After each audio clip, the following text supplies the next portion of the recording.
শুধু ছোট্ট করে 13 সালের পুনরাবৃত্তি একটু দেখবে।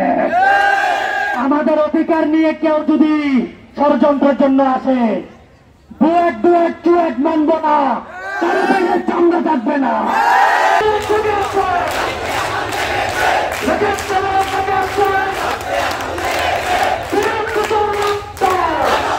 দিতে হলে চিন্তা ভাবনা করে দিবে। শুধু ছোট্ট করে 13 সালের পুনরাবৃত্তি একটু দেখবে। আমাদের অধিকার নিয়ে কেউ যদি ষড়যন্ত্রের জন্য আসে, বুয়েট ডুয়েট চুয়েট মানব না, তার বাইরে চামড়া থাকবে না। ঢাকা সহ সারা বাংলাদেশ একযোগে অচল হয়ে যাবে। স্বৈরাচারের দূষকদের বঙ্গবন্ধু পরিষদের সেই 4 বছর আগের ভিডিও দিয়ে অনেকে ষড়যন্ত্র করছে। বঙ্গবন্ধু পরিষদ কিন্তু প্রকৌশলী বিএসসিদেরও ছিল, আমরা ভুলে যাই না। জায়গায় জায়গায় আপনারা দখলদারিত্ব কায়েম করছেন।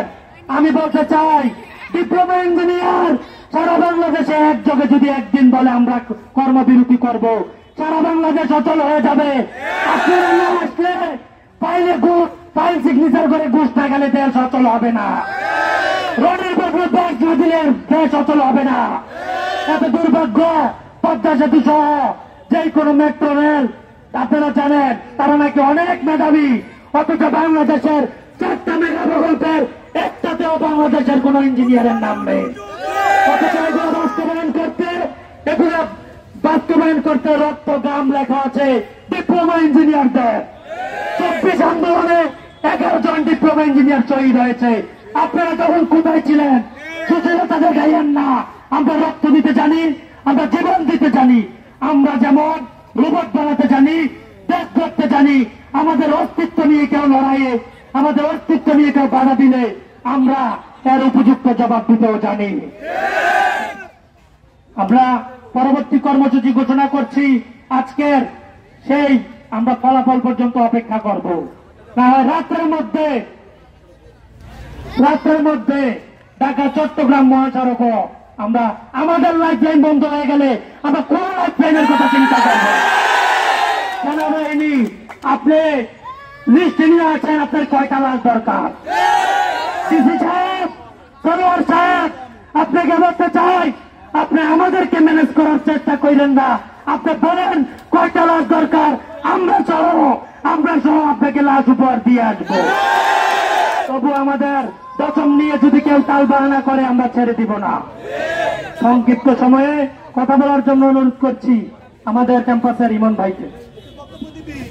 সংগ্রামী উপস্থিতি, আপনারা জানেন ইতিমধ্যে আমরা যে অধিকার নিয়ে নেমেছি রাজপথে, অতীতে আমরা রাজপথে রক্ত দিয়েছি।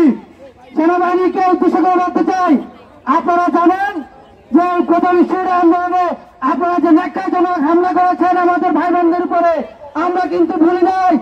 আমরা শান্তভাবে পরিস্থিতি পর্যবেক্ষণ করেছি। আমরা সরকারকে স্পষ্ট ভাষা বলে দিতে চাই, আমাদের দশমগের উপরে যদি কোন আজ আসে আমরা কিন্তু বসে থাকবো না। আমরা আজকে আপনাদেরকে শুধু একটু ডেমো দিয়েছি, আমরা রাজপথে আছি। আমরা যদি আজকে ওই কোন গোল টেবিলে যদি রায় আমাদের বিপক্ষে যায়, আমরা তাহলে কুটবারে বিশ্ব অচল করে দেব। কোন সেনাবাহিনী না, কোন সরকার না, কেউ পারবে না আমাদেরকে দাবিয়ে রাখতে, ইনশাল্লাহ। আমরা বলে দিতে চাই, অতীতেও ষড়যন্ত্র হয়েছে এবং সামনেও যাতে কোনো ষড়যন্ত্র না হয় সে বিষয় মাথায় রেখে আপনারা আমাদের দশম গ্রেড, আমাদের ন্যায্য অধিকার, সেই দশম গ্রেড আমাদের ডিপ্লোমা ইঞ্জিনিয়ারদের জন্য রাখতে হবে। এই ঘোষণা দিয়ে আমি আমার বক্তব্য শেষ করছি। আসসালামু আলাইকুম। আমাদের মীমাংসিত একটা বিষয়, উপসহকারী প্রকৌশলী পদ দশম গ্রেড। এই দশম গ্রেড নিয়ে বিএসসি ইঞ্জিনিয়াররা বিভিন্ন ষড়যন্ত্র করেছে। তারা শাহবাগ থেকে শুরু করে যমুনা গ্রামের মাধ্যমে বড় কর্মসূচি পালন করে মব সৃষ্টি করে সরকারকে চাপে রেখে একটা কমিটি গঠন করেছে। তারা কমিটিতে কি করেছে?